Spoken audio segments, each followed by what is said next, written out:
be joined to your conference. Mute on.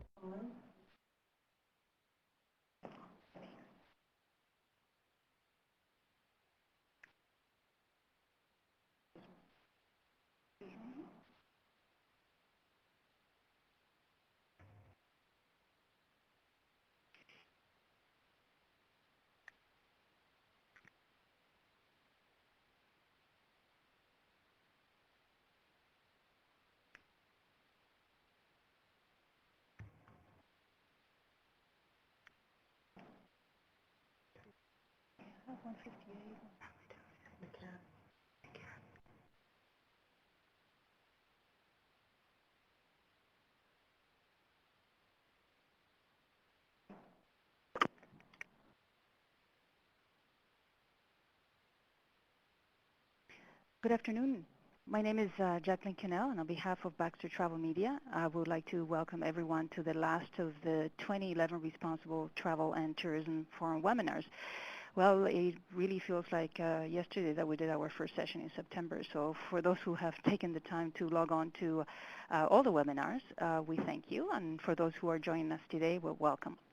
Now, the previous 5 sessions we had since September, Introduction to Responsible Tourism Practices, Responsible Destinations, Green Accommodation, Transportation, and Adventure Travel, they all archived. As this one will be as well at the www.rttf.ca,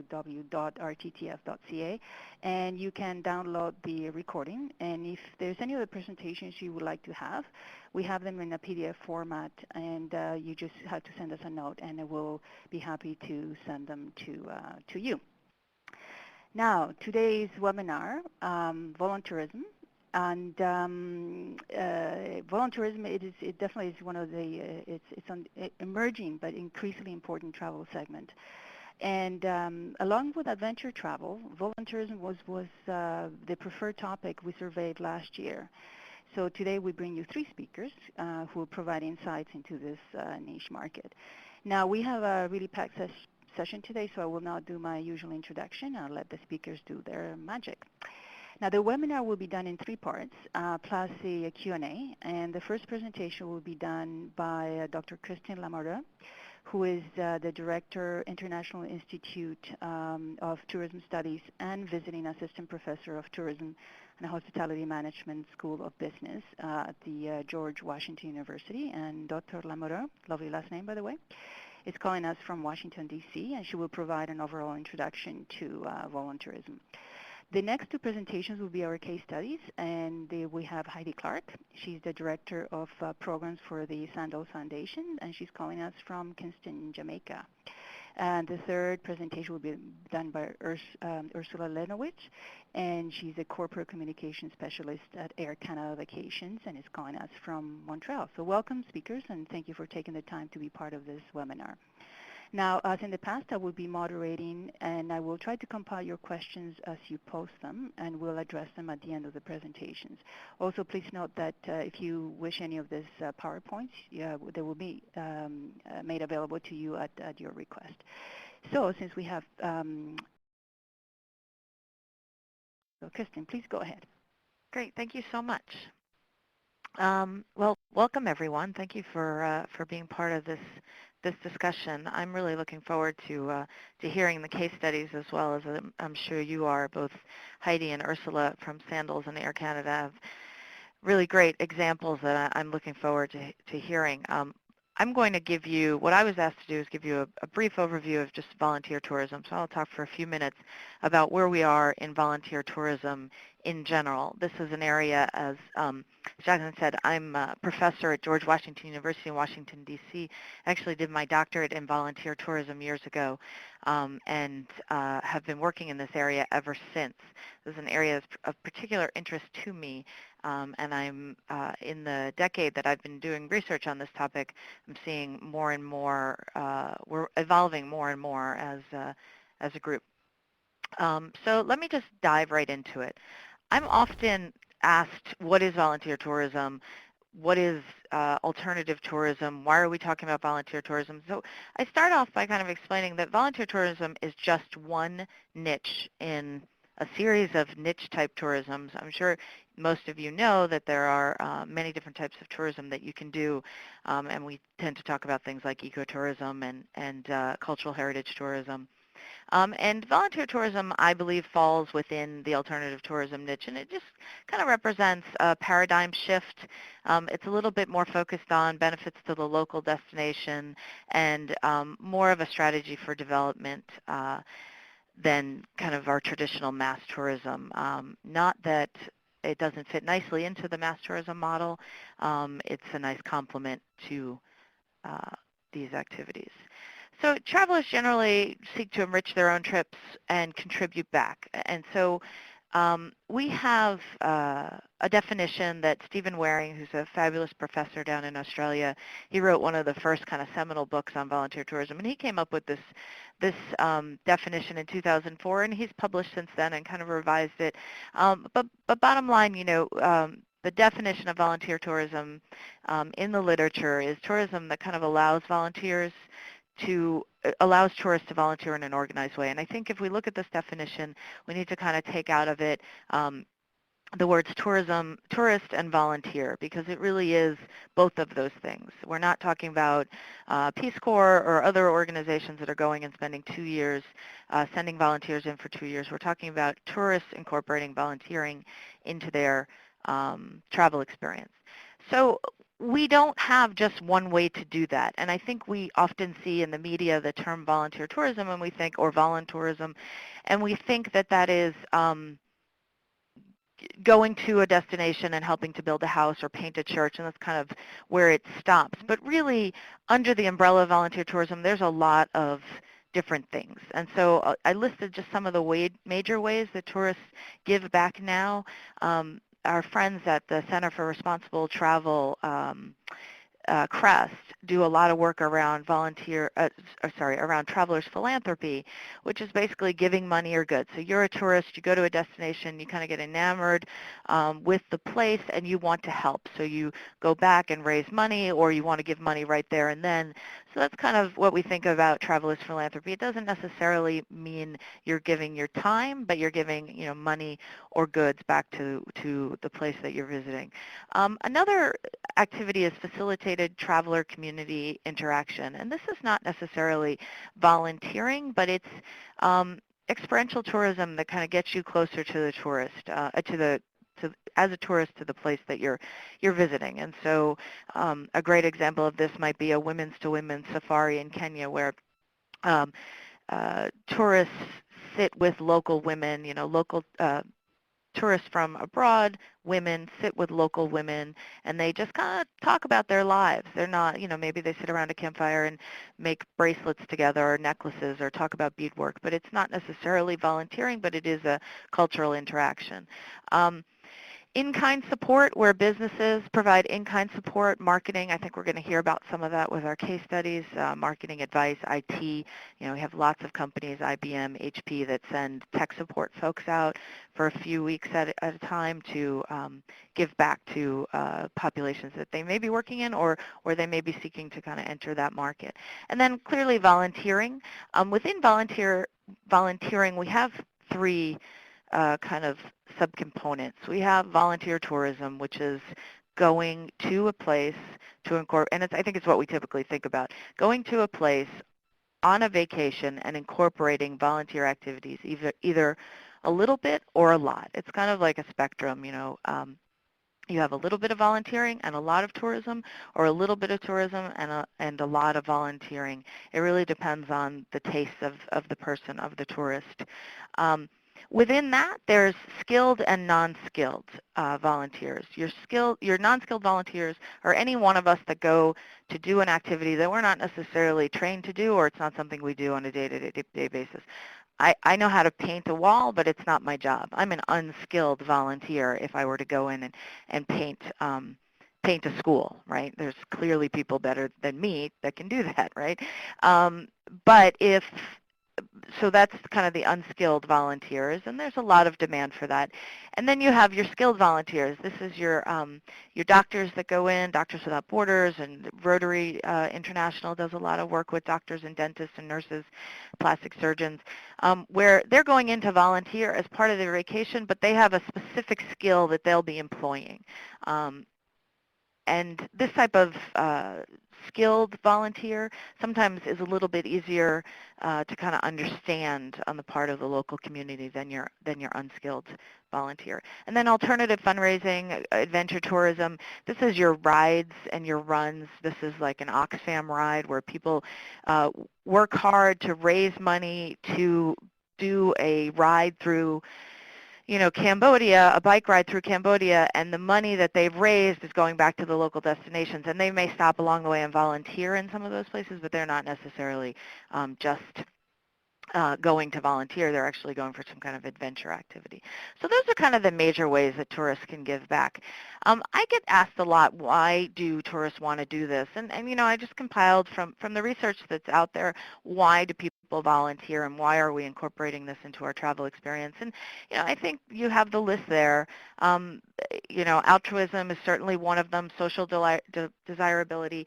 We have opportunities for bonding with children. I have a teenager of my own, and it's hard to find time and bonding opportunities, and so including this in your vacation experience for people that are alone, that are seeking to travel, may not necessarily, their spouse may not want to travel with them, or they don't have a spouse, or they don't choose to travel with their spouse. Camaraderie, finding like-minded individuals are all reasons why people volunteer as part of their vacation. So I just want to quickly talk to you about kind of why we need to have this discussion. So volunteering we're seeing a lot. There was a CNN piece recently, volunteering does more harm than good, and we see that a lot. And so I think where we need to be as an industry in the tourism world is we need to be thinking about what ways in which what we're developing does good and doesn't necessarily do good. Doing good doesn't always mean doing right. And so some of the unintended consequences of giving or volunteering, you're creating dependence, divisions. Why is one community receiving all these volunteers and another isn't? Is there favoritism? If you're a tour operator and you're working with one community and not the other, is the one going to be sabotaging the other? Businesses tend to lack kind of the development expertise that nonprofit or non-governmental organizations might have to kind of do the projects that we're talking about. So that is very difficult to kind of manage. And then how do you find the right projects? I get asked this. This is probably the number one question. If I'm a tour operator going into Egypt to work on volunteer tourism, I want to incorporate volunteer tourism into my packages, how do I find the right partners to work with? What should I be looking for? And then, you never want to be in a situation where you're simply creating a charity. So how to give a hand up, not a handout. And then impacts on community and conservation. What happens if, and this is all work that, again, our folks from CREST have been doing on the travelers philanthropy side, but what happens if tourists stop coming and these people are dependent upon this, or the protected area is dependent upon these tourism dollars? So how do you ensure that there's a longevity of the income flows, are all issues that we need to be thinking about, which is why volunteer tourism is a much more complicated model for tourism than I think many of us realize, and needs to have a lot of factors considered as we go forward with this. So let me just talk to you about why we're talking about this, and I only have a couple more minutes, so I'll be very brief. There's been a lot of media attention around volunteer tourism. You can just see up on the screen, these are just, we started to see this, I think the first article was in 2008. It was a Time magazine article that really talked about I think used the word voluntourism. And since 2008 on, we're seeing more and more New York Times, CNN, Outside Town, all of these organizations, all of these media outlets are talking about volunteer tourism. So unfortunately, we don't have a lot of recent data, but we have some surveys that were done in 2006 through 2008. The one that we tend to look at the most, or we hear quoted the most, was two studies. One was Condé Nast and MSNBC. they put together a study and they found that 55% of the people they surveyed were interested in volunteer vacation. And then but what I find most interesting about this data is the second point here. 20% that had already taken a volunteer vacation said, of the 20% that had already taken, 95% said they wanted to do it again. So what you have is a high consumer satisfaction. People that have done it and have a good experience want to do it again. It's important that they have a good experience, and that's something that we can talk about, but there's ways to develop programs so that you are ensuring that tourists know what they're getting into, and hopefully that will ensure that their experience is a good one. And I'm not going to read through all of these. I think TIA, which is now the U.S. Travel Association, did a study in 2006, and it was one of the first studies that we saw that this number, or service-based vacations or volunteer tourism, was kind of starting to increase, and that a big portion of those people were in the middle age range, but now we're seeing that the kind of baby boomer, 65 plus, is one of the, and college students are two of the largest groups as far as growth in this area. So again, I've already talked about the Condé Nast studies, and basically that the number of people who volunteered is really increasing. And so these are just some statistics, and again, the PowerPoint. Condé Nast actually, post the study that they did a huge piece on volunteer tourism. When it was about 10 pages, went in depth about all of the volunteer tourism activities that one can do, and not only local, U.S., Canada, but also internationally. And so that was kind of one of the biggest pieces, feature articles that we've ever seen on the topic, and it got a lot of people talking about it. One of the things it did was it also led us into the meetings industry.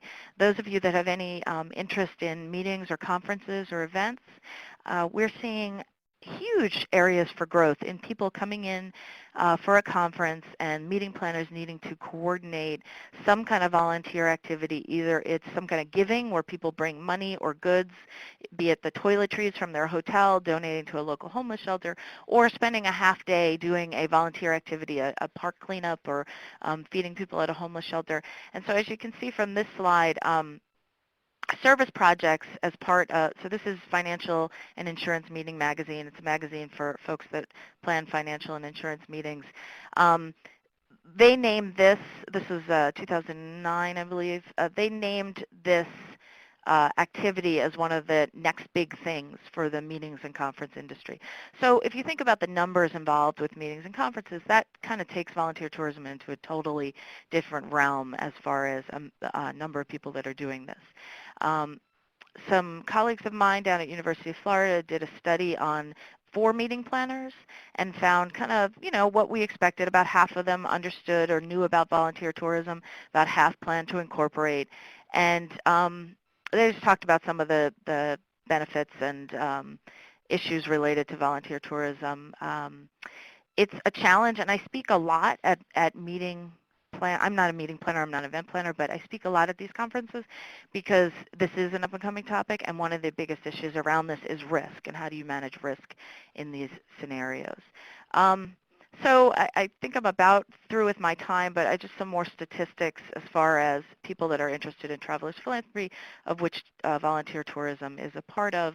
And then, as you can see, the study is a 2008 study, but overall construction still leads the way as far as what people are volunteering in, and that's your Habitat for Humanity, your building, painting buildings, building a church, et cetera, which we have typically heard of as kind of the pioneers in this world. So when I started talking about this topic, I was talking about these pioneer companies, these niche companies that were getting very explorative in their volunteer tourism activities. And now we have mainstream companies. We have lots of companies. Obviously, we're going to hear from 2 right now, but lots of big organizations are doing this and are doing it quite well. So just some examples: Jordan, New Orleans, and some others. Ritz-Carlton has done some really interesting work. Okay, but so I got stuck there. But these are just some examples Okay, so I'll skip the rest of the slides because they seem to be stuck. But um, okay, so here's the DC Cares. And again, you can download this, but this is an organization that finds opportunities for kind of blue-collar workers in New York, Chicago, and DC, and looks at mostly school projects, environmental projects. And then hopefully we can move forward. There's something with my slide that's not letting me move beyond there, but I'm pretty much done with my presentation. So overall, we have examples of volunteer tourism at the hotel level, at the resort level, with meeting planners, with conferences and events. We have tour operators doing volunteer tourism. We have destinations like New Orleans who have incorporated volunteer tourism into something their destination management organization, their tourism board is offering. And then we have, right now we're on the brink of two countries. Mozambique just named volunteer tourism as one of their national strategies, and I'm working in Egypt on a similar project. So I think we're seeing this at literally every level in the tourism industry, and the challenge for all of us is to figure out how to do it right so we're not doing more harm than good. So with that, I'd like to turn it over to Heidi, who can talk to us a little bit about the experience with sandals. I'll pick it up before then. Okay. Thank you so much, Sorry. Kristen. That was really great. It provided, this kind of broad perspective, and it brings home the fact that volunteerism is more complex than we think it is. And I think once we start to understand the various ways in which tourists can get back to a destination, then we see there's a lot of nuances. Above all, I think it's very much where you're saying about the fact that it's very experiential, about connecting with people and the culture, and we're finding a way of packaging that, and it is an evolving field.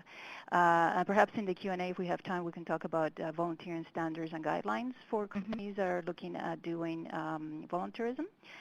And I just wanted to add that you say you have you have teenage children, and so do I. I have two teenage daughters, and their most amazing experiences when we've traveled have been when we went to Peru to do the Inca Trail, and we volunteered for one day in Cusco at a street children little foundation, and then we spent a day in an orphanage in India, and then my eldest daughter spent 3 weeks in Kenya working with a student group on an orphanage and building a school.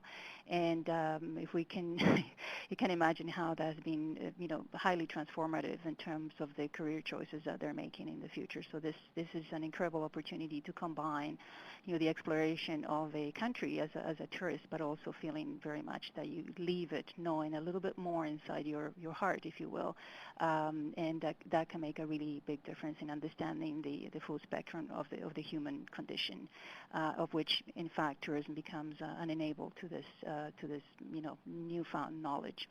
So thank you, Kristen, for that very much. And Heidi, you're there?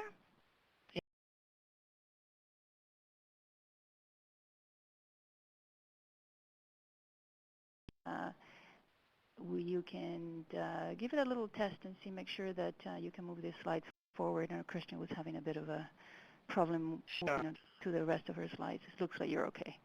Yeah. Okay, perfect. So Great. there you go. Good afternoon, and thank you very much for the introduction, and Christian for that very in-depth, informative presentation. Sandals Foundation was launched in 2009, and we have many programs running through the 6 islands that we operate in. And basically we found more and more that we talked about our programs was the more interested our guests were in not just giving monetary donations and getting involved in them, but also in getting out there and seeing what our projects were about. So that brought us to our programs today, Voluntourism. And of course, Kristen went over what it really is to be involved in voluntourism, whether it's giving back and whether it's or getting directly involved. We thought David Clemens said it best when he said the economic impact of tourism is blended with the social impact of volunteering, and recipients become servers and servers become recipients.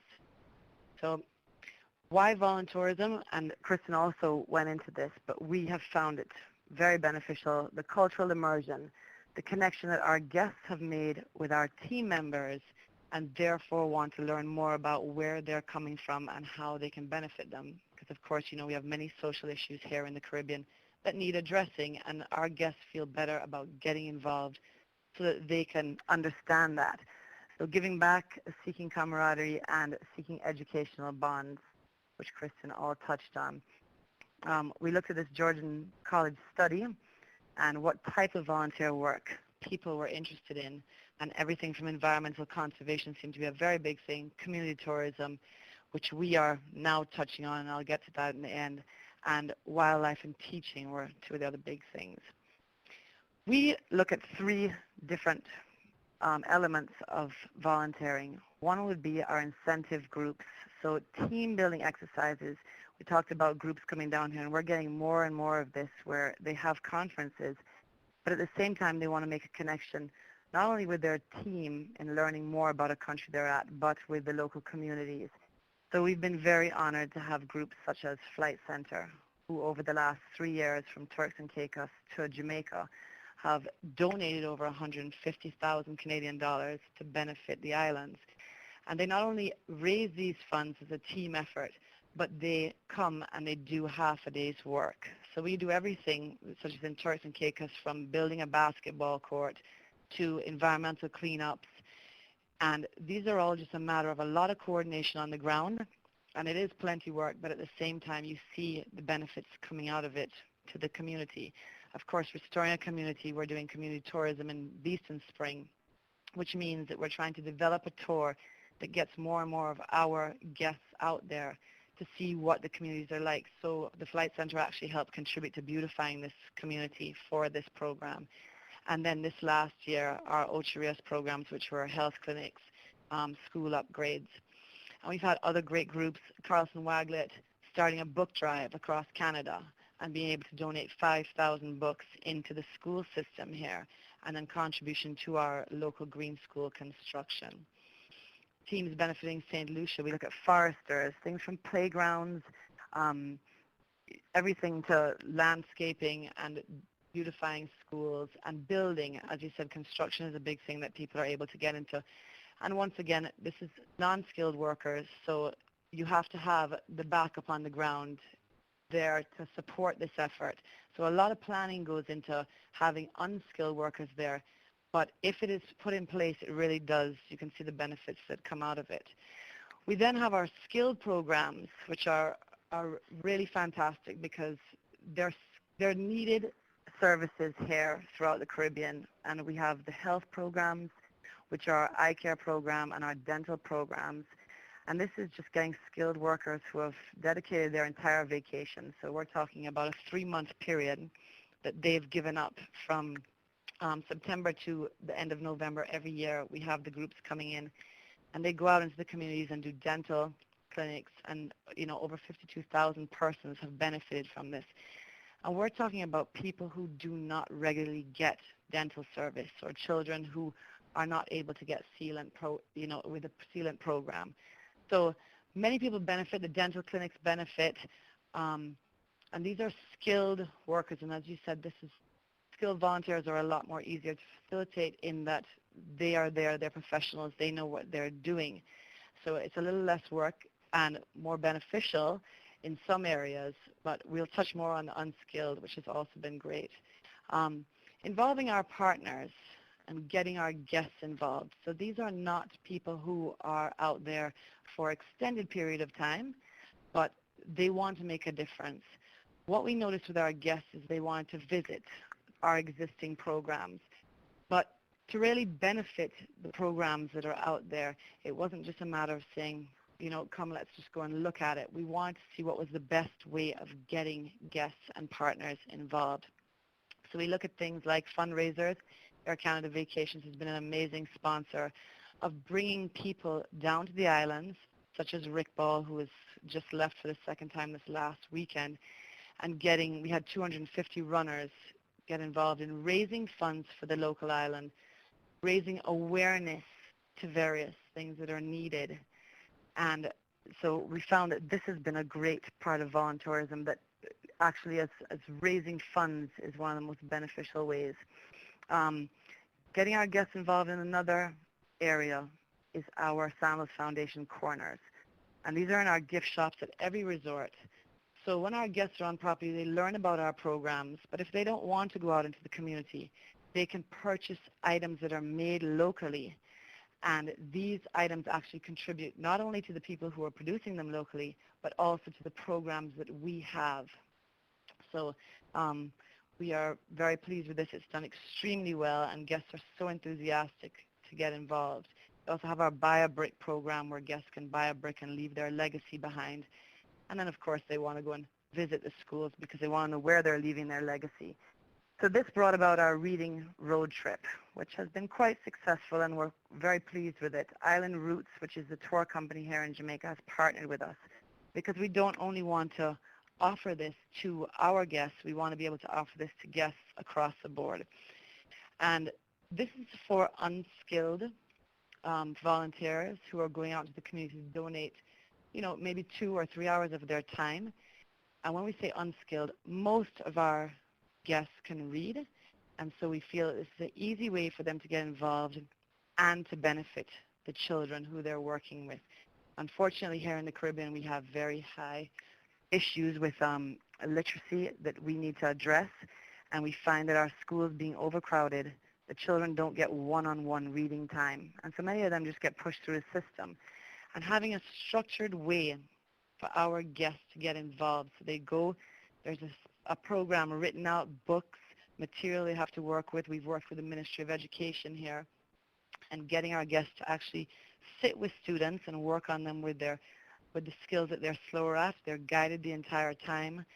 And this not only helps the children with their skills, but it also, the children get excited because they actually have somebody who's teaching them the love of reading, which they may not get at home. So this is a great structured program, which we hope to continue. Our reading road trip is 2 hours every Thursday morning, offered at all of our hotels. There is a charge to it, and I will talk about that in a minute. It's $20 per person. We try to encourage to have children 8 and over because we really don't want this to be a disruptive thing to the schools we're working with.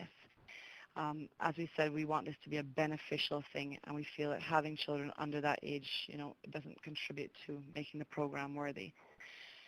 We're encouraging volunteers. We've seen that this is working, that our schools are loving it, the children are loving it, the volunteers and the connection being made is a great one.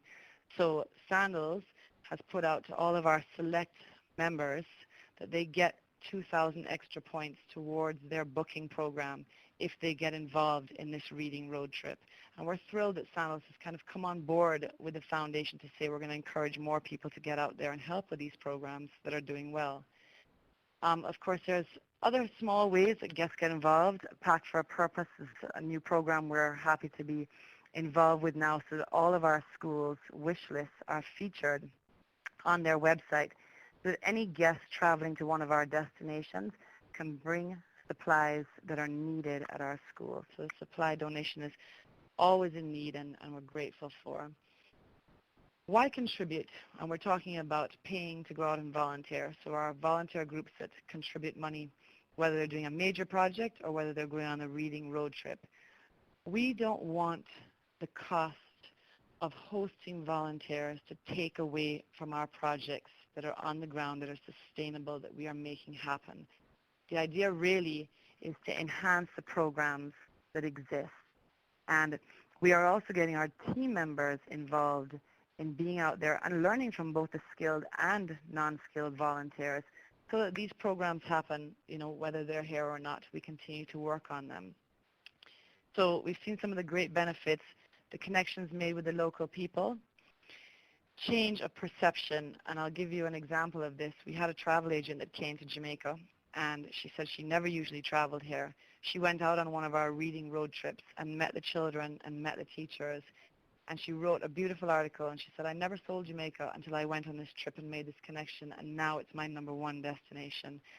So we see that it is, once that connection is made to the locals and they see what's really out there, that is an amazing thing for us. And also, going out to the projects and volunteering brings about additional assistance to the local communities. When people walk away and they feel good, they contact us immediately and they want to see how far they can get involved. Does the school need a swing set? Can we assist with this teacher training program you're all trying to implement? We know a great teacher. So it's bringing additional assistance, and we are so open to that because it's what's needed here. So I just had a couple examples of some people's quotes of how they felt when they left. They felt blessed. They were lucky to be part of something so rewarding and felt like they made a difference. And that's what you really want. You want the connection made that the community is benefiting. It's a life-changing moment. It's a team-building moment, and that we're walking away with everybody benefiting. You certainly don't want to take away from many aspects. So we're pleased with how things have been going so far. We are pleased with partners such as Air Canada Vacations, who is now coming on with a great book drive for this coming year. We're looking to develop our Community Roots, which is a new program that will come out in 2012, which is really promoting community tourism. So the whole trickle-down effect is really taking place. As you said, it's really a matter of structured programs, and that on the ground has to be in place. Thank you very much for having me and for having us share, and I'm very interested in learning more about what's out there and what's happening, because it is a complicated process and a program, and it's something that we all are learning about and seeing how we can do it best. Mm-hmm. Thank you so much, Kristen. There's so much work that's being done by the Sandals Foundation, and one of the things I have to say is that it really shows that with the will, the resources, and the partnership, the private sector can really be a powerful catalyst for conservation, preservation, and social change. And it kind of redefines the purpose of business as a positive change, social change agent, right? And also the concept that that mainstream tourism is not interested in making a contribution. I think that to your last point, if we provide the platform in a kind of structured way, we can see that especially for destinations that have, let's say, all inclusives, and your example of the travel agent saying, "Oh, I saw Jamaica for the first time," very, very powerful statement. And I think more and more organizations start to see the value of that. And aside from their own, corporate social responsibility mandate and values, that creating the platform for their customers to connect with the places in which they operate is fundamentally changing the way in which we're doing, which we're selling tourism. So thank you again. So now we have Ursula, and go ahead, Ursula. Thank you, Lynn, and also thank you very much to Kristen and Heidi. I really enjoyed listening to your presentations and learned a lot. So on the agenda for today, we'll be talking about philanthropy and corporate social responsibility, or CSR, Destination Green, which is Air Canada Vacations' internal Green Committee, Destination Green's vision, mission, and values, why Air Canada Vacations decided to get involved in Voluntourism this year, the reading road trip, the book drive associated with it, and finally some testimonials from employees here at Air Canada Vacations. Air Canada Vacations has been supporting sustainable travel and tourism, the environment, and making strides to limit our carbon footprint for the past few years. Internally, we've motivated the sales team to go green by providing travel agents with healthier, less packaged foods. We've created green corners near all of the printers to collect used paper to be used by reservation agents in the call centers. We've introduced new bins to recycle aluminum cans, as well as optimizing recycling with 3 different bins. Water filters were introduced in the office kitchens in both Montreal and Toronto, which means that fewer water bottles are being bought and used in the offices on a daily basis. In terms of our philanthropic reach, we've supported Pedals for Kids, Suitcases for Africa, Shape to Save, a project in Perrytown, Jamaica, the Book Lovers Ball, Haiti, and more. Air Canada Vacations has also reached out to our community of travel agents. Our FAM trips now include a half day of philanthropy in order to engage our partners and help local communities. With the help of Air Canada Vacations Green Committee, Destination Green, we're now ready to take our philanthropy on the road. Air Canada Vacations Green Committee was created in 2009 and has been greening the company for the past 2 years. All of the members of the committee are motivated to better the environment and support social issues. They really want to shed light on the issues that affect travel and tourism, but they also want to celebrate the small triumphs that are made every day in the office by everyone at Air Canada Vacations. The way the committee keeps everyone informed is through the Green Buzz, which is a quarterly newsletter that provides information and tips. Each edition of the Green Buzz highlights a greenie of the season to encourage employees to become more involved and also more aware of how they can make a difference. These greenies are nominated by their fellow colleagues and they receive a gift certificate for their efforts. For the first time ever, Air Canada Vacations was voted the second most environmentally friendly company by Baxter Travel Media's Agent's Choice Awards in 2011. This win was huge for us, and it was taken as a really positive sign that we were moving in the right direction. And now with the introduction of Voluntourism, Air Canada Vacations, along with the Sandals Foundation, is taking clients along for the exciting and worthwhile ride. Some other steps that have been taken internally at Air Canada Vacations to make a difference include ensuring that recycling bins are available at all workstations, banning the use of styrofoam, designing reusable mugs, and more. So Destination Green's vision is of a planet that is clean, where human impact is balanced and responsibly managed. Our mission is to engage in sustainable tourism practice at all levels, to educate our colleagues, our partners, and guests as to the benefits of responsible choices, and to inspire a sense of personal responsibility. Destination Green exists to help ensure that our planet and its heritage continue for future generations. The best decision will be one that has the least negative impact on the planet, one that really allows Air Canada Vacations and Destination Green to continue operations and increase our positive influence. Destination Green places great value on the quality of life of all people and makes decisions that will help improve the lives of everyone we are connected to as a business.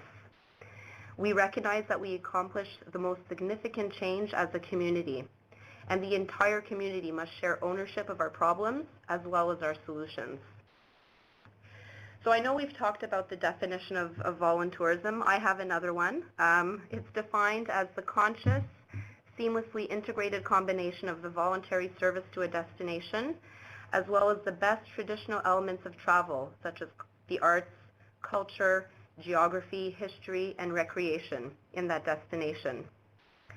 While environmental and social issues have certainly negatively impacted the business of travel, from greenhouse gas emissions to mass tourism, Air Canada Vacations believes that travel can still benefit the entire planet and everyone living on it. When the economic impact of tourism is blended with the social impact of volunteering, the business, the traveler, and host communities can all benefit from that interaction. If tourism and travel are seen as destructive, fewer clients will want to engage in it. If it has positive impacts, the business will flourish. It's also a huge plus when employees know that the company they are working for is seeking to do good and not just do good business. For travelers, the opportunity to experience new places and challenges according to their interests or location is a huge bonus. If they can go away, not only enjoy, but also do good, they are truly experiencing the joy of travel. From cleaning up natural environments to providing high-skill medical aid in foreign countries, volunteer vacation participants can help host communities by improving their natural environments and social situations, instead of having a negative impact on them. So we've been running a book drive since the beginning of November. We invited every employee to bring in at least one book and drop it off in one of the drop-off boxes that we have set up in Montreal and in Toronto. It seems that everyone has children's books sitting on their shelves at home because the response has been really, really great. Air Canada was super excited to get in on the project, and they also started collecting books for the drive. They have 20,000 employees, so that's going to make for a lot of books. They even offered to help ship the books to the Caribbean, care of Air Canada Cargo, which is a huge help to us. One more group of unexpected but welcome contributors is travel agents. When they heard about our book drive, they asked if they could contribute. Of course, we said yes, and then our sales department got on board and opened the book drive up to travel agents across the country. The book drive is scheduled to close at the end of January. So far, we've collected around 1,500 books, which is much more than we ever expected. But we have the feeling that that number is really going to soar. So the Reading Road Trip, which Heidi talked about a little bit in her presentation, is a volunteer literacy enhancement program designed to help improve the reading skills of children who attend some of the Sandal Foundation's adopted schools across the Caribbean. It's also an educational initiative in which Air Canada Vacations guests at Sandals resorts can volunteer by devoting 2 hours of their time. During that time, they could read a fun story to a group of kids and encourage their active listening and comprehension skills by interacting and getting to know them. Air Canada Vacations will be launching this initiative in 2012 by offering Voluntourism to its clients through the Reading Road Trip for the first time. Reading Road Trippers will get the opportunity to give back to the communities in which they choose to vacation, as well as the local communities by enhancing their children's literacy skills. It really is a win-win situation. So we told our employees about what was going on with the Sandals Foundation and the Reading Road Trip, and they're all so excited to be able to do something positive for Caribbean communities. One of the first people who sent an email to us is Elizabeth Ferranti. She says, "Great is the first thing that comes to mind. I'm a firm believer in giving back. Working for a large corporation and being engaged in this program in Jamaica, one of the most important destinations for Sandals and Air Canada Vacations partnership, which goes a way back, there's nothing this union can do in the very country where it all started. Illiteracy is the root of so many social issues. Being involved in a program that will help children brings a sense of pride for me as an employee of Air Canada Vacations, knowing that we can make a difference. Truth be told, that children will always be the future. It doesn't get any better than giving them power through knowledge. As a commitment to this program, Air Canada Vacations, through Sandals, helps make a difference in the lives of children. I think it's fantastic." Diane Leyland, who works in e-commerce here at ACV, is also super pleased to see the Air Canada Vacations Green Committee involved in the Sandal Foundation's Reading Road Trip. Collecting books may seem like a small initiative, but I know it has an overwhelmingly powerful impact on children in need and on their community. Initiatives such as this bring pride to Air Canada Vacations employees, knowing that we're taking steps to improve the lives of people not as fortunate as ourselves. And finally, Zaina Gideon, Air Canada Vacations President and Chief Operating Officer, has this to say about the Reading Road Trip, as well as the book drive, and everything that ACV has been doing for the past 2 years. Over the years, we've taken the time to get to know the people and places that we want travelers to discover and explore. I think it's important that we give back to the communities and cultures that share their worlds with us and our customers. The Reading Road Trip is a wonderful opportunity to improve the literacy skills of children across the Caribbean. From building schools, computer centers, and sports facilities to offering green accommodations and tours, I'm extremely proud to do everything I can to contribute to the lives of people we are connected to, including our host communities, travelers, employees, and our travel partners. Thank you so much. Thank you very much for that. For sharing Air Canada Vacations initiatives. It really is heartening to see how master operators are starting to engage, with the destinations, the trade, the suppliers, and above all, the travelers. Now, as a former tour operator myself for, I guess, 25 years of my life, this is very, very encouraging, especially because the large tour operators, because of their scale, they have an incredible ability to influence and down the supply chain and reach of the travelers when you move, several 100,000 people a year. Then systematically you start to replicate the model onto destinations, and each model may be slightly different, but it will have the same effect of essentially engaging. And it goes back to what I said earlier, that in a way, it redefines the way in which we see the role of business, especially the travel and tourism. So thank you so much for that. We had, a perspective from the hotel side, engaging with the tour operators and its guests, and tour operators engaging along with the trade and their supply chain. So thank you. Now we go into the questions, and we have a few. Have you ladies been looking at your questions? I think the Yes, first I'm trying to respond to a couple now. Okay, yeah, yeah, it's great. You guys are being really proactive about it. The first one that we had was from Wendy for you, Heidi. Would you like to address that? Which is the one with regards to The book donation. yeah. Oh, for people reaching out. Yes, as I said, I just wrote back to her and said that we're more than happy to have them go out and read their books. We would just have to know a little bit more about the books, because we are kind of specific as to what books are going out to the schools. And she would just have to liaise with me directly as to what region and the dates they're going in there, and we would be able to coordinate it. Not a problem. Okay, excellent. Yeah. So there's also from Erica and kind of group work on a multi-day project one, and then from Ines, Heidi, I'm looking for volunteer opportunities for tourist groups. I'm hosting in Bermudas and the Bahamas. Are there any hubs similar to CBBS in the U.S. that I can contact?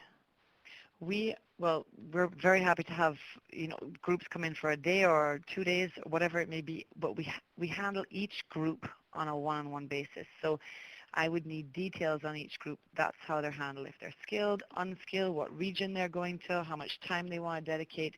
And then we look at our programs in the various regions to see how this volunteer group could complement the work that we're doing there. So what I say to anybody who has a group coming in, Erica, and as you just really have to, I'm sure you'll have my contact details after this, Jacqueline, those can be sent out. And they just directly liaise with the Sandals Foundation, and we put programs together for the individual groups coming in, because it all depends on numbers in your group as well. Want to make sure each person is engaged, and that we're also not going into a school or something that is, going to be disruptive. So we have to coordinate each program on a one-on-one basis. Sure, it makes a lot of sense. Thank you for that.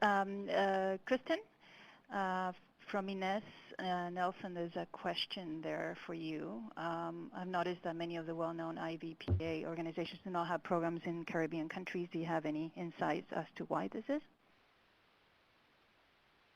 Kristen, are you there? Hold on one second. I'm just... Can you hear me? Okay. Okay, yeah. Yeah, okay. Yeah. So, yes, so I think that it goes back to I can't really answer that. I mean, my guess, and I've looked at this, if you look at the numbers of where people are volunteering, Latin America, Africa, and Southeast Asia tend to come up as the biggest. And so my guess is, from a demand perspective, there isn't as much demand amongst IVPA organizations to, or people that are purchasing trips from IVPA, but that would be just a guess. Mm. So, typically if you look at the statistics, it seems like Spanish-speaking countries, Central America, Ecuador, Peru, Colombia seem to get a lot, almost the lion's share of the volunteer tourism from the North American market. Africa is also obviously very attractive from a volunteer tourism perspective, and then Cambodia and Vietnam as well. Is that by virtue that they may have NGOs that are better organized and that connect with the private sector organizations that do this type of travel? I don't think so. I mean, the Caribbean has so many great organizations, nonprofit organizations and NGOs that are doing wonderful work. So I wouldn't say that. You could make some generalizations that possibly the traditional tourist, and we heard the great example from Sandals, and I'm so glad to hear things are changing, but maybe the typical tourist going to the Caribbean wasn't necessarily viewed as, the Caribbean wasn't necessarily viewed as a volunteer tourism destination as much as I think, cultures in Central and South America. Mhm. But I don't know.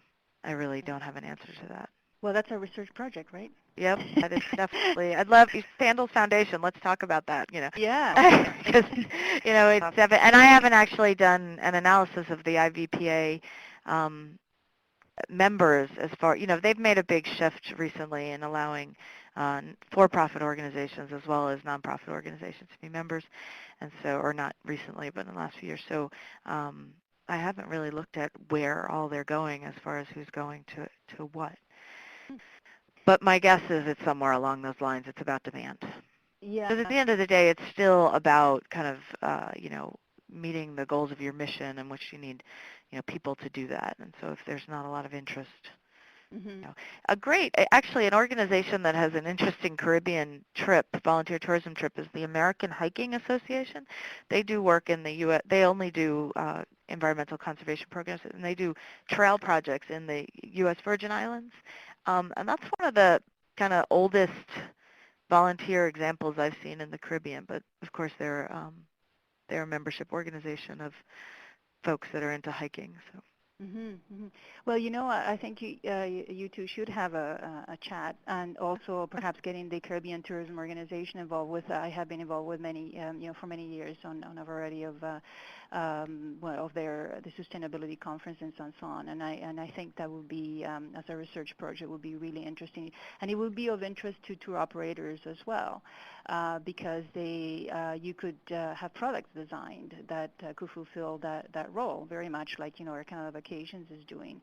But since the perception that master operating clients are not interested in this kind of thing, may be kind of our initial kind of intuitive reaction to it. But we are not sure. Yeah, yeah. I completely agree. But remember that the IVPA is bringing groups. The members of the IVPA are bringing groups, so they're not necessarily talking to the people that are staying at a Sandals or at a major resort. They're tour operators. And so it may just be a disconnect. But yeah, I totally agree. And I think that the Caribbean is ripe for this kind of tourism development. Okay, wonderful. So we could say that the RTTA Voluntourism webinar was the catalyst for doing a research project on it, and I would love to be involved in it as well. Great. Okay, we have a lot Thank of you for the question. Yeah, oh no, thank you for providing insight into that. So we have a few questions here. Some of them are general. Giselle has one, is there a fee for volunteering? And I'm just going to try to cluster them and here, and then since they're not addressed to a specific, same thing with Jim, to a specific person, what has been the greatest barriers to travel agents embracing volunteerism programs? So I'll leave it open for perhaps Heidi and any of you three who would like to address that. Is there a fee, and then what is the barrier? What is it especially for travel agents embracing volunteerism? Okay, well, I'll just say, it's Heidi speaking. We do charge a fee, as I had discussed in my presentation, for our reading road trip, because we really want to cover the expenses, transport, the materials being used, and then the rest contributes back to the educational programs. We don't want hosting volunteers to really take away from the actual program itself, so that's one of the reasons there's a fee. For incentive groups, it depends on the work that they want to do, but most of the time they do invest in the projects that they want to do for their team. I haven't seen any barriers for travel agents except for the fact that we don't pay commission on this because it's part of the giving back aspect. So there's no profit made here, and there's no give back, but we have never had any problems. Really and truly, we've had more and more travel agents get on board. We have a tag program out there, Travel Agents Give Back, and we just have more and more travel agents wanting to get involved. Okay. Any other comments, Ursula, or? Yeah, well, I was going to say in terms of travel agents, I think probably one of the barriers that existed previously is that maybe they didn't really know about these programs, or the programs didn't exist. In Kristen's presentation, she was talking about how this really only started being a topic in the media in 2006 or 2008, so it's still very new and something maybe people don't really know about or understand. And I think the more they hear about it through webinars like this, the more they read about it in the trade magazines, then the more involved they'll want to become. Yeah, exactly, raising awareness. Hopefully, this kind of webinar, if you will be kind enough to pass it on to, people in the retail sector, it may provide some, a better idea of what volunteerism is all about. We have from Suzanne, Heidi, and Ursula we're talking about a lot of overseas projects, and we know, especially in the last couple of weeks, that we have had issues with northern communities and of Aboriginal communities and urban poverty and so on, that whether we're looking at opportunity of volunteering opportunities in Canada. I don't know if you can comment on that. We would define it as voluntourism. It's been mainly on the outbound side, as that's the kind of business that we deal with as tourism. But is there any perhaps it's organizations that you support or through employee volunteering within your own communities? I don't think we have any. Sorry, Jacqueline, it's Heidi. Are you speaking to me? Well, yeah, I guess it's the question was addressed to both of you, and it makes Right. just a general comment about. Right. Well, I think for us, our backyard is the Caribbean, and so it really is our focus, and our foundation was set up to benefit the Caribbean. So that's really what we're looking at. We have our teams and our expertise here on the ground. So we haven't really looked outside the Caribbean yet because this is our backyard right now. I don't know if Ursula, I don't know what is happening up there, but maybe Ursula would like to comment on that.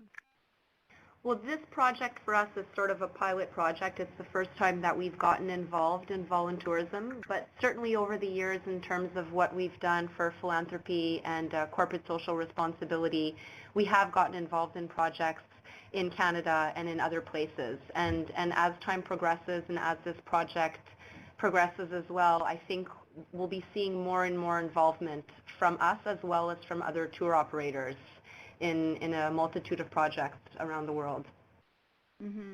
Yes, thank you. The questions that we're really a really engaged group.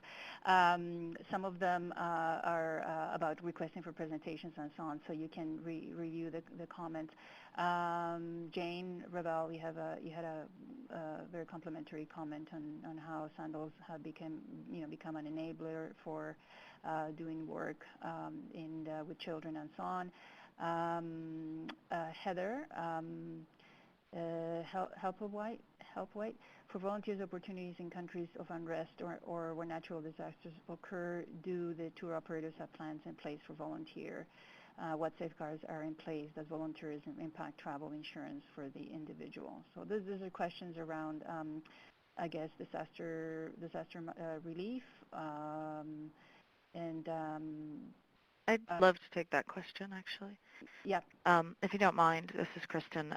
So this is actually a huge area, and it's one that kind of tour operators have to approach cautiously. But I think tourists in general, I think after there's a tsunami in Japan or an earthquake in Haiti or even the hurricane in New Orleans, this became this topic comes up, and it really is the time for volunteers to back down. This is not the time when after a major disaster, if you recall what I talked about with the skilled and unskilled volunteers, the unskilled volunteers should not be going into these places. And most government agencies that are dealing with this will tell you after the fact that kind of lots of people coming in and trying to help and putting greater taxing on the services that are already debilitated was one of the biggest challenges they face post disaster. And so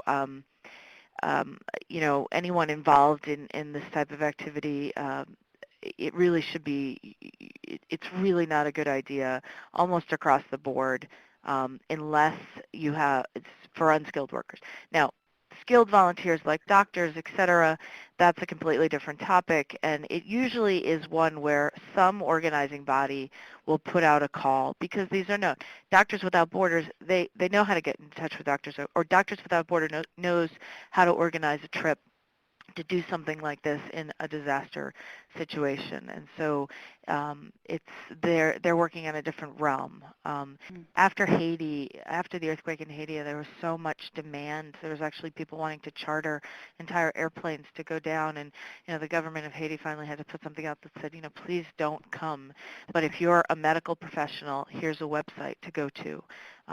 So it's really something that's hard to tell people, because the inclination is to give. Another part of this is the philanthropy piece. I can't tell you how many projects I've worked on, how many places where, donations come flooding in, and they're inappropriate donations for the time. I mean, sending stiletto heels to Haiti after the earthquake, or sending fur coats to Thailand after the tsunami. It doesn't make sense, and it just taxes the resources. So it's really important to kind of follow the direction that's being given by those on the ground as to what's needed, and not complicate the matter. Areas in conflict, that's another area where really unskilled workers shouldn't be going into without a specific purpose and without a really good reason to be there. The last thing you want is a kidnapping that's going to derail, much needed resources to the situation. So it's almost one of those, stand back. If you're an unskilled volunteer, as much as we want to help, figure out ways to do bake sales or raise money in your local place and send money and those resources, but don't try to volunteer. Now, as a tour operator, I think the biggest thing you need to tell people is that a disaster doesn't end after the news stops reporting on it. And so, New Orleans is still dealing with issues that they can use volunteers on. So is Haiti, so is Japan, so is, even the tsunami, 8 years ago in Southeast Asia. I mean, it's an ongoing issue well beyond when the media stops talking about it. So that's when volunteer activities should be planned, and tour operators should seek those organizations that are on the ground that can help them put in place a good project. Yeah, no, that's a very good point. So it's essentially post disaster and post conflict and whatever applicable scenario it may be. Especially if tour operators go back, and I know from my experience, we would have a hurricane just wipe out 4 or 5 islands in the Caribbean within 2 weeks, and then we would have to look at how we can return to a destination, and then I think probably there is a role there.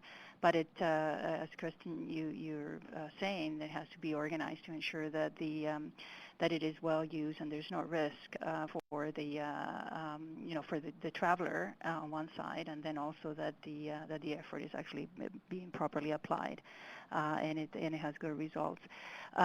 We'll take a couple more questions. We have 2:05. We can probably go on a little bit longer. Gail's GR888 says that I believe these programs need to be introduced into the travel agent community because there's a lot of people who would like to contribute. So so we probably, this is something, we'll take a note of that and see how that can be the word can be spread to the retail community. It is very opportunistic in a way at this stage. It's not really well organized. As I said, sometimes there are disasters that happen, and then or issues that come to the forefront, and they're channeled through NGOs and so on. So we need to probably find a way through associations to engage the trade more. Suzanne says she would like to connect with a great organization that's wonderful work in, just moved here, Nepal, and the company is based in Kathmandu, and the foundation, and there's the website there. Okay, what else do we have here? Ines, Ursula, do you know of any other vacation companies who are incorporating volunteer services in the farm visits? I'm not sure about the FAM visits. That I'm not sure about, but that's something that we've been doing now with all of our FAM trips. They involve a half day of philanthropy. But I really couldn't tell you about the other tour operators. Sorry. Okay. Thanks. And Jim says the Volunteer Abroad program with Mayor Travel in Canada is currently planning a program in Canada's Aboriginal communities. However, we're curious if there's a sizable market. Uh, mm, I don't know if anybody can answer that. So if the question is whether there's people who will be willing to like volunteer on that, and I see Jim is typing something, so perhaps there's a clarification to the question. And then Suzanne, Heidi Nerso, thank you for your comments. And then there's other, if the things are more around communication and phone numbers and so on. I think we are people are giving us a lot of thanks, and I think that may be the end of the questions. Let me see very quickly here, Ines. Where is supposed to use as tour operators to culturally prepare your clients to increase their sensitivity to cultural differences? That's a pretty big question. That's probably more towards Ursula, which would be more like traveler resources and tools. Hi, Jacqueline. Well, I mean, we haven't actually started this project yet. We're still in the planning phases of it. We're really working on the reading road trip right now. But as we start planning for the actual volunteer involvement, that's something definitely that we'll need to consider. But I think in the same way, it's whenever a tour operator or an airline sells a ticket or a package to someone and they're going to that country, I guess there's a bit of a shared responsibility on both the tour operator and the airline's part, as well as on the travelers or the client's part to familiarize themselves with the place where they're going to and to find out about what's culturally acceptable and what's not culturally acceptable. I mean, on our website, we always have destination facts about the destinations that we offer, where we try to give cultural tips and just a little information about religion and tradition. But it's something that the traveler, him or herself, also has to take into account. Mm-hmm, mm-hmm. Yeah. Okay. Thank you for that. Yeah. Actually, you may recall some of you who have done the accommodation webinar that Sonia Gracci, Dr. Gracci, and I wrote a guide, a Green Traveler Guide, and doing that research was really interesting and eye-opening for me on how much really the tourists can, through behavioral changes, make a really, really big impact on how we should, as an industry, engage the traveler in the process of becoming much more sustainable as an industry and also making a contribution. So I think we're going to, there was another question that I wanted to address, but I think we're running out of time, and it's just very quickly on the fact that we have certain guidelines. Kristen, you mentioned that they may be coming out for the volunteer operators, and if you just want to take, 2 seconds. Yeah. Okay. Yeah, so as I alluded to, we have lots of things happening. Tourism Concern in Europe has come out with some guidelines, and then on an international level, the Planetara Foundation and the International Ecotourism Society have come together to create, it's been a year-long process where they're doing a series of Delphi studies and stakeholder meetings to come up with a series of guidelines for volunteer tourism operations. So that project is ongoing. I would encourage you to take a look at the Ecotourism Society's website to get more information on that. And also to input, if you have some input, they're still looking for comments, et cetera, on the guidelines. But that's one of the first efforts I've seen that tries to take a holistic perspective for coming up with some voluntary guidelines. Oh, that's excellent. Okay, so Ecotourism Society or Tourism Concern or Planetara and so on, and that could be very helpful for other operators and also for users of volunteerism as selling the product to understand if they are meeting the the guidelines.